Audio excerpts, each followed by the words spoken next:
আসুন এবার দেখি সর্বশেষ নবী মুহাম্মদ সাল্লাল্লাহু আলাইহি সাল্লামকে নিয়ে হিন্দু ধর্মগ্রন্থে কি কথা লেখা হয়েছে। ভবিষ্য পুরাণায় উল্লেখ আছে 3 নম্বর পর্ব, 3 নম্বর খণ্ড, 3 অধ্যায়, 10 থেকে 27 নম্বর শ্লোক।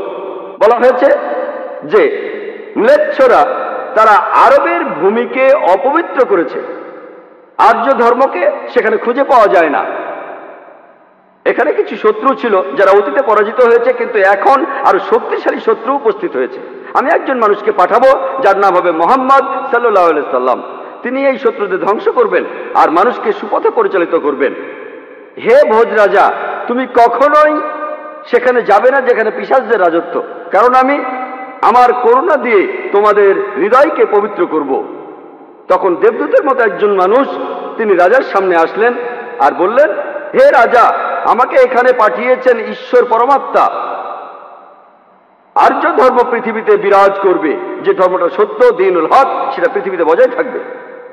আমাকে এখানে পাঠিয়েছেন ঈশ্বর পরমাত্মা, যাতে মাংসভোজীদের বিশ্বাসকে প্রতিষ্ঠা করা যায়। আমার অনুসারীরা হবে সেই লোকেরা যারা সুন্নতে খাতনা করবে, আর তাদের মাথার উপরে কোনো টিকি থাকবে না। তারা একটা বিপ্লব তৈরি করবে, তারা মুখে দাড়ি রাখবে, তারা প্রার্থনার জন্য আহ্বান করবে, বিধিসম্মত সব খাবারই খাবে, তবে তারা শূকরের মাংস খাবে না। তারা লতাগুল্মের মাধ্যমে পবিত্র হবে না, বরং যুদ্ধ বিগ্রহের মাধ্যমে পবিত্র। তাদেরকে বলা হবে মুসলমান, আর তারা হবে মাংসভোজী। এই ভবিষ্যৎবাণী যে একজন ঋষি আসবেন, আর সেই ঋষির নাম উল্লেখ করা হয়েছে মুহাম্মদ সাল্লাল্লাহু আলাইহি ওয়াসাল্লাম। আর বলা আছে তিনি মানুষ জাতিকে সঠিক পথে পরিচালিত করবেন। আমরা জানি মুহাম্মদ সাল্লাল্লাহু আলাইহি ওয়াসাল্লাম আরবদের পথ দেখিয়েছেন। সে সময়কে বলা হতো আয়ামে জাহেলিয়া, অর্থাৎ বিশৃঙ্খলার যুগ। তিনি তাদের আলো সন্ধান দিয়েছেন। আর বলা হয়েছে তার অনুসারীদের খতনা করা থাকবে। মুসলমানরা খতনা দেয়, তাদের মাথায় কোনো টিকি থাকবে না, মাথার পেছনে কোনো লেজ থাকবে না, মুসলমানদেরও থাকে না। তাদের মুখে দাড়ি থাকবে, মুসলমানরাও দাড়ি রাখে। তারা একটা বিপ্লব ঘটাবে, তারা প্রার্থনার জন্য আহ্বান করবে, আর সেটা হলো আজান। আমরা মুসলিমরা আজান দেই, নামাজের জন্য আহ্বান করি। তারা সব বিধিসম্মত খাবার খাবে, কিন্তু শূকরের মাংস তারা ছোবে না। আমরা মুসলিমরা শূকরের মাংস খাই না। তারা লতাগুল্মের মাধ্যমে পবিত্র হবে না, তারা পবিত্র হবে যুদ্ধ বিগ্রহের মাধ্যমে। আর পবিত্রকরণে আমাদেরকে বলা হয়েছে সত্যের জন্য যুদ্ধ করব, অন্যায় অবিচারের বিরুদ্ধে। তাদেরকে বলা হবে মুসলমান, তারা হবে মাংসভোজী। ভবিষ্য পুরাণের এই ভবিষ্যৎবাণী একেবারে পরিষ্কারভাবে সর্বশেষ ও চূড়ান্ত নবী মুহাম্মদ সাল্লাল্লাহু আলাইহি সাল্লাম এবং তার অনুসারীদের কথা বলছে। মুহাম্মদ সাল্লাল্লাহু আলাইহি সাল্লামের নাম বিভিন্ন জায়গায় অনেকবার বলা হয়েছে, হাতে সময় নেই, সেজন্য ভবিষ্য পুরাণ থেকে কয়েকটা উদাহরণ দিচ্ছি।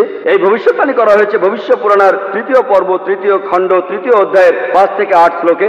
এছাড়া বলা আছে ভবিষ্য পুরাণের 3য় পর্বে 1ম খণ্ড, 3য় অধ্যায়ের 21 থেকে 23 নম্বর শ্লোকে। সর্বশেষ আর চূড়ান্ত নবী মুহাম্মদ সাল্লাল্লাহু আলাইহি সাল্লামের কথা উল্লেখ করা হয়েছে অথর্ববেদে 20 নম্বর গ্রন্থে 127 নম্বর অধ্যায়ের 1 থেকে 14 নম্বর মন্ত্রে। এগুলোকে আরো বলা হয় কুন্টুব সুক্তাস। কুন্টুব সংস্কৃত শব্দ, অর্থাৎ পেটের একটা লুকানো গ্রন্থি। তার মানে এই মন্ত্রগুলির অর্থ লুকানো রয়েছে, এগুলো পরে জানা যাবে। এখানে সবগুলো মন্ত্র নিয়ে আলোচনা করার মতো সময় নেই, আমি শুধু প্রথম 4টা মন্ত্র নিয়ে কিছু কথা বলবো। 1 নম্বর মন্ত্র বলছে তিনি হলেন নরসাংসা, তিনি হলেন কাওরামা, তিনি পরাজিত করবেন 60,090 জন শত্রুকে। 2 নম্বর মন্ত্র বলছে তিনি উটের পিঠে চড়বেন। 3 নম্বর মন্ত্র বলছে তিনি হলেন মামা ঋষি। 4 নম্বর মন্ত্রে তাকে আরো বলা হচ্ছে রেব। 1 নম্বর মন্ত্র বলছে তিনি হলেন নরসাংসা। নরসাংসা শব্দটা এসেছে নর থেকে, অর্থাৎ কোনো ব্যক্তি বা একজন লোক। আর সাংসা অর্থ প্রশংসা, কারো প্রশংসা করা। তাহলে নরসাংসা অর্থ যে ব্যক্তিকে প্রশংসা করা হয়। আর আপনারা যদি মহানবী মুহাম্মদ সাল্লাল্লাহু আলাইহি সাল্লামের নামের ইংরেজি অনুবাদ করেন, যদি তার নামের ইংরেজি অনুবাদ করেন তার অর্থ যার প্রশংসা করা হয়, তাহলে নরসাংসা শব্দটার আরবি অনুবাদ করলে সেটা হবে মুহাম্মদ সাল্লাল্লাহু আলাইহি সাল্লাম। এখানে নামে উল্লেখ করা হচ্ছে। এরপর বলা হচ্ছে তিনি হলেন কাওরামা। এই কাওরামা শব্দটার একটা অর্থ সংস্কৃতিতে হলো শান্তির রাজপুত্র। আর মুহাম্মদ সাল্লাল্লাহু আলাইহি সাল্লাম শান্তির রাজপুত্র ছিলেন। আরেকটা অর্থ হলো যে বিদেশে যায়। হযরত মুহাম্মদ সাল্লাল্লাহু আলাইহি সাল্লাম হিজরত করেছিলেন মক্কা থেকে মদিনায়, তিনি বিদেশে গিয়েছিলেন। এছাড়া প্রথম মন্ত্রে আছে তিনি 60,090 জন শত্রুকে পরাজিত করবেন। আর সে সময় মক্কায় যেসব লোকজন থাকতো তাদের মধ্যে যারা নবীজির বিরুদ্ধে ছিল তাদের সংখ্যা আনুমানিকভাবে 60,000 জন। 2 নম্বর মন্ত্র বলছে যে তিনি উটের পিঠে চড়বেন। কোন ইন্ডিয়ান ঋষি, কোন ব্রাহ্মণই কখনো উটের পিঠে চড়বেন না, কারণ মনুস্মৃতিতে বলছে 11 নম্বর অধ্যায়ের 202 নম্বর অনুচ্ছেদে বলা হয়েছে একজন ব্রাহ্মণকে কোনো গাধা বা উটের পিঠে চড়তে নিষেধ করা হয়েছে। এতে বোঝা যাচ্ছে ইনি কোনো ইন্ডিয়ান ঋষি নন। 3 নম্বর মন্ত্র বলছে তিনি মামা ঋষি। মামা অর্থ মহা, অর্থাৎ মহান ঋষি। আর এছাড়াও অন্যান্য ধর্মগ্রন্থ বলছে সেটা মোহাম্মদ ঋষি। 4 নম্বর মন্ত্র বলছে তিনি হলেন রেব। রেব অর্থ যিনি প্রশংসা করেন। আর মুহাম্মদ সাল্লাল্লাহু আলাইহি ওয়াসাল্লামের আরেকটা নাম হলো আহমদ সাল্লাল্লাহু আলাইহি ওয়াসাল্লাম, অর্থাৎ যিনি প্রশংসা করেন। তাহলে নবীজির এই অন্য নামটা, এই আহমদ শব্দটার সংস্কৃত করলে পাবেন রেব। আর এ কথাটাই রয়েছে অথর্ববেদে।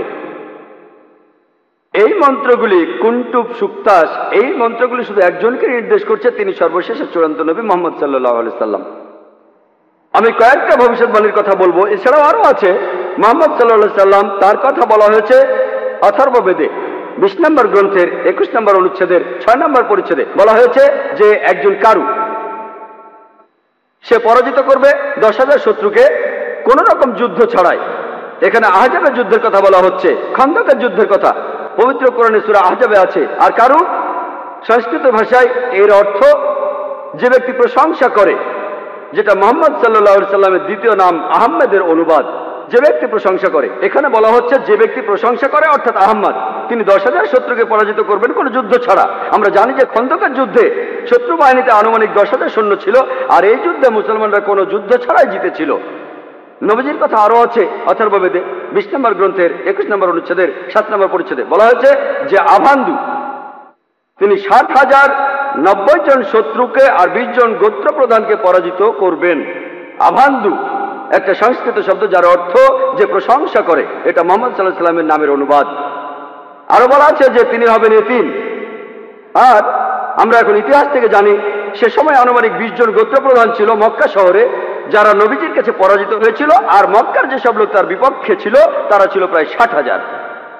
এই ভবিষ্যৎবাণীর কথা আরো আছে ঋগ্বেদে 1 নম্বর গ্রন্থের 3 নম্বর অনুচ্ছেদের 9 নম্বর পরিচ্ছেদে। এখানে সংস্কৃত শব্দ হলো সুশ্রামা। সুশ্রামা এটাও একটা সংস্কৃত শব্দ যার অর্থ যে ব্যক্তি প্রশংসা করে, যেটা মুহাম্মদ সাল্লাল্লাহু আলাইহি সাল্লামের নামের অনুবাদ। আরো অনেক ভবিষ্যৎবাণী আছে, এখানে সময় কম তাই সবগুলো বলতে পারছি না।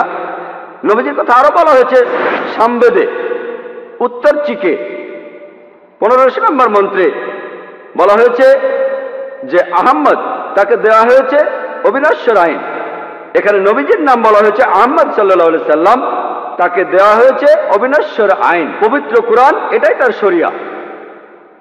কিন্তু যদি এই অনুচ্ছেদটার অনুবাদ পড়েন, আহমদ শব্দটা আসলে আরবি শব্দ, তারা এটার অনুবাদ করতে পারেনি, তাই লিখেছে আহাম মাটি। আহা আর মাটি সংস্কৃত শব্দ যার অর্থ আমার বাবা, তার মানে আমার বাবাকে দেওয়া হয়েছে অবিনশ্বর আইন। অনুবাদটাতে আপনারা আলাদা শব্দ দেখবেন, তবে অরিজিনাল গ্রন্থে আছে আহম্মদ। এই আহমদ শব্দটা হিন্দু ধর্মের অন্যান্য গ্রন্থগুলোতেও রয়েছে, যেমন আছে সামবেদে ইন্দ্র 2য় অধ্যায়ের 152 নম্বর মন্ত্রে নবীজিকে আহমদ বলে ডাকা হয়েছে যজুর্বেদে 31 অধ্যায়ের 18 অনুচ্ছেদে, ঋগ্বেদের 8 নম্বর গ্রন্থের 6 নম্বর অনুচ্ছেদের 10 নম্বর পরিচ্ছেদে। এছাড়া মহানবী সাল্লাল্লাহু আলাইহি সাল্লামকে বলা হয়েছে আহমদ, সেটা আছে অথর্ববেদের 8 নম্বর গ্রন্থের 5 নম্বর অনুচ্ছেদের 16 নম্বর পরিচ্ছেদে। এছাড়াও আছে অথর্ববেদের 20 নম্বর গ্রন্থের 126 অনুচ্ছেদের 14 পরিচ্ছেদে।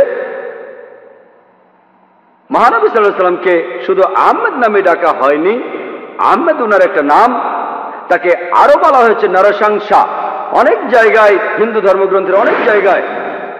আর আমি আগেও বলেছি যে নরসংসা শব্দটা এসেছে নর থেকে, যার অর্থ একজন মানুষ বা একজন ব্যক্তি। আর সংসা যার অর্থ প্রশংসা, প্রশংসা করা। তাহলে নরসংসা অর্থ যে ব্যক্তির প্রশংসা করা হয়। এটাই হলো সর্বশেষ চূড়ান্ত নবী মুহাম্মদ সাল্লাল্লাহু আলাইহি সাল্লামের নামের সঠিক ইংরেজি অনুবাদ। নবীজিকে হিন্দু ধর্মের গ্রন্থগুলিতে অনেক জায়গায় নরসংসা বলে ডাকা হয়েছে। ঋগ্বেদের 1 নম্বর গ্রন্থের 13 নম্বর অনুচ্ছেদের 3 পরিচ্ছেদে, ঋগ্বেদের 1 নম্বর গ্রন্থের 18 অনুচ্ছেদের 9 পরিচ্ছেদে, ঋগ্বেদের 1 নম্বর গ্রন্থের 106 নম্বর অনুচ্ছেদের 4 পরিচ্ছেদে, ঋগ্বেদের 1 নম্বর গ্রন্থের 142 নম্বর অনুচ্ছেদের 3 পরিচ্ছেদে, ঋগ্বেদের 2 নম্বর গ্রন্থের 3 অনুচ্ছেদের 2 পরিচ্ছেদে, ঋগ্বেদের 5 নম্বর গ্রন্থের 5 অনুচ্ছেদের 2 নম্বর পরিচ্ছেদে, ঋগ্বেদের 7 নম্বর গ্রন্থের 2 অনুচ্ছেদের 2 নম্বর পরিচ্ছেদে, ঋগ্বেদের 10 নম্বর গ্রন্থের 64 অনুচ্ছেদের 3 পরিচ্ছেদে, ঋগ্বেদের 10 নম্বর গ্রন্থের 182 নম্বর অনুচ্ছেদের 2 নম্বর পরিচ্ছেদে, যজুর্বেদের 21 নম্বর অধ্যায়ের 31 অনুচ্ছেদে, যজুর্বেদের 21 নম্বর অধ্যায়ের 55 নম্বর অনুচ্ছেদে, যজুর্বেদের 20 নম্বর অধ্যায়ের 37 অনুচ্ছেদে, যজুর্বেদের 20 নম্বর অধ্যায়ের 57 নম্বর অনুচ্ছেদে, যজুর্বেদের 28 অধ্যায়ের 2 অনুচ্ছেদে, যজুর্বেদের 28 অধ্যায়ের 19 অনুচ্ছেদে, যজুর্বেদের 28 অধ্যায়ের 42 নম্বর অনুচ্ছেদে। এখানে শুধু রেফারেন্সগুলোই অনেকক্ষণ বলা যাবে। যেখানে নবী মুহাম্মদ সাল্লাল্লাহু আলাইহি সাল্লামের নাম উল্লেখ করা হয়েছে তাকে বলা হয়েছে নরশংসা, অনেক জায়গায় বলা হয়েছে হিন্দু ধর্মগ্রন্থের। শুধু হিন্দু ধর্মগ্রন্থে মুহাম্মদ সাল্লাল্লাহু আলাইহি সাল্লাম সম্পর্কে কি বলা আছে তার উপরই আমি একটা লেকচার দিতে পারবো। আমি শুধু আরেকটা ভবিষ্যৎবাণীর কথা বলবো কল্কি অবতার সম্পর্কে। আর নবীজিকে কল্কি অবতার বলা হয়েছে ভগবত পুরাণায় 12 নম্বর খণ্ড 2 নম্বর অধ্যায় 18 থেকে 20 নম্বর শ্লোকে বলা হয়েছে তিনি জন্মগ্রহণ করবেন যার ঘরে তার নাম বিষ্ণু ইয়াস, একজন মহাপ্রাণ ব্যক্তি যিনি শাম্বালা শহরের প্রধান, এবং তাকে যে নামে ডাকা হবে সেটা হলো কল্কি। 19 আর 20 নম্বর মন্ত্র বলছে যে তিনি হবেন এই পৃথিবীর সর্বময় প্রভু। তার থাকবে কিছু অসাধারণ চারিত্রিক গুণাবলী এবং তার থাকবে 8টি বিশেষ বৈশিষ্ট্য।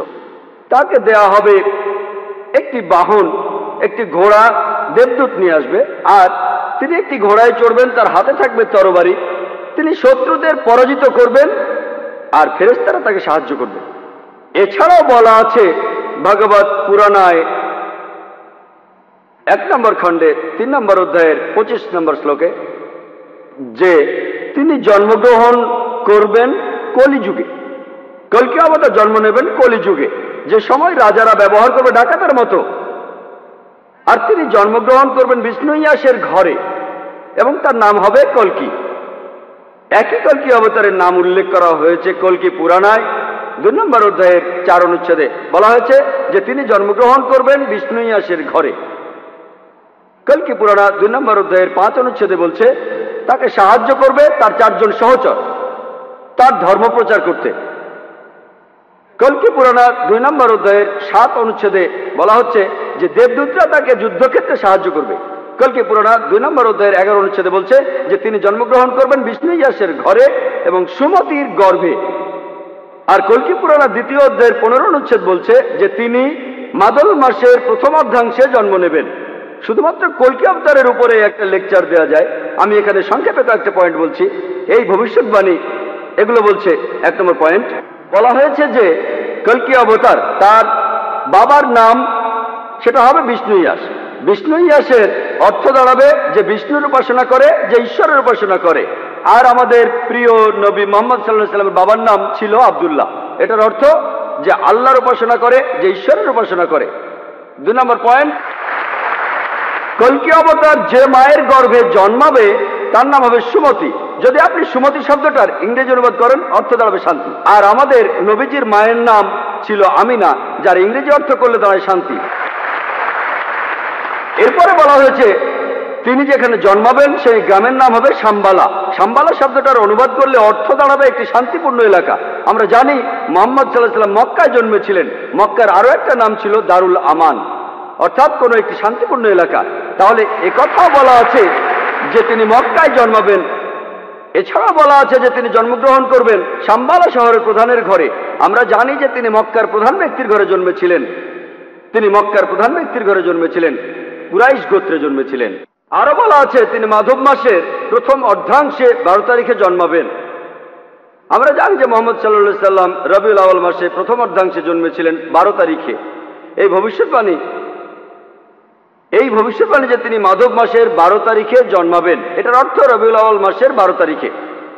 এছাড়া আরো বলা আছে যে এই কলকি অবতার তিনি হবেন সর্বশেষ ঋষি।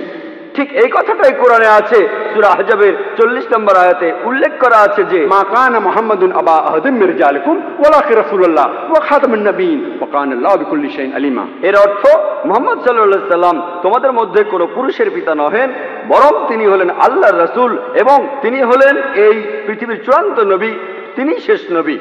নিশ্চয়ই আল্লাহ সর্ববিষয়ে জ্ঞাত।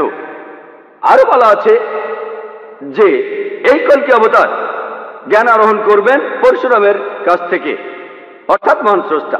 একটা পাহাড়ের উপর আমরা জানি মুহাম্মদ সাল্লাল্লাহু আলাইহি সাল্লাম প্রথম আয়াতটা তিনি পেয়েছিলেন গারে হেরায়, জাবলে নূরে, অর্থাৎ নূরের পাহাড়ে, গারে হেরায়। এখানে আরো বলা আছে যে তিনি এরপর উত্তরে গিয়ে আবার ফিরে আসবেন। আমরা জানি মুহাম্মদ সাল্লাল্লাহু আলাইহি সাল্লাম মক্কা থেকে উত্তর হিজরত করে মদিনায় গিয়েছিলেন, তারপর মক্কা জয় করে ফিরে এসেছিলেন। আরো বলা আছে যে এই কলকি অবতার তিনি পুরো পৃথিবীর মানুষের জন্য একটি দৃষ্টান্ত। তার চরিত্র হবে একেবারে নিষ্কলঙ্ক। আল্লাহ পবিত্রকরণে বলছেন, সূরা কালামের 4 নম্বর আয়াতে উল্লেখ করা আছে যে অবশ্যই তুমি অধিষ্ঠিত হইবে সর্বোচ্চ মহান চরিত্রে। এছাড়াও বলা আছে যে কলকি অবতারের 8টি বিশেষ গুণ থাকবে। কলকি পুরাণা এবং ভাগবত পুরাণায় এই 8টি বিশেষ গুণ হল জ্ঞান, আত্মসংযম, অভিজাত বংশ, রিভিল নলেজ, সাহস, দানশীলতা, মহানুভবতা আর পরিমিত কথা। আর নবী মুহাম্মদ সাল্লাল্লাহু আলাইহি সাল্লামের এই 8টা গুণের সবগুলোই ছিল। এছাড়া আরো বলা আছে যে তিনি হবেন এই পৃথিবীর শিক্ষক। আল্লাহ পবিত্রকরণে বলছেন, আর সূরা সাবার 28 নম্বর আয়াতে উল্লেখ করা আছে, ওয়ামা আরসালনাকা ইল্লা কাফাতাল লিন-নাস বাশীরা ওয়া নাযীরা। আমি তো তোমাকে সমগ্র মানব জাতির জন্য প্রেরণ করিয়াছি তাহাদের সংবাদদাতা ও সতর্ককারী রূপে, কিন্তু অধিকাংশ মানুষই তাহা জানে না। এরপর আরো বলা আছে যে এই কলকি অবতার তাকে সর্বশক্তিমান ঈশ্বর একটি বাহন দেবেন।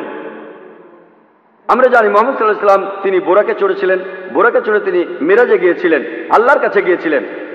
আরো বলা আছে এই কলকি অবতার ঘোড়ায় চড়বে আর হাতে তরবারি থাকবে।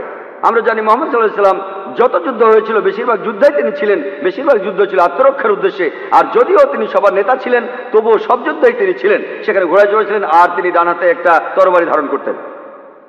এরপর আরো বলা আছে যে এই কলকি অবতারকে সাহায্য করবে 4 জন সহচর, যাতে সত্যের ধর্ম তিনি প্রচার করতে পারেন। বোঝাই যাচ্ছে এখানে বলা হচ্ছে 4 খলিফার কথা, খোলাফায়ে রাশিদিন, হযরত আবু বকর, হযরত ওমর, হযরত ওসমান, হযরত আলী, আল্লাহ তাদের সবার উপর সন্তুষ্ট হন। পরে তারা হয়েছিলেন খোলাফায়ে রাশিদিন, সঠিক নির্দেশ পালনকারী ইসলামের খলিফা, ইসলামকে ছড়িয়ে দিয়েছেন।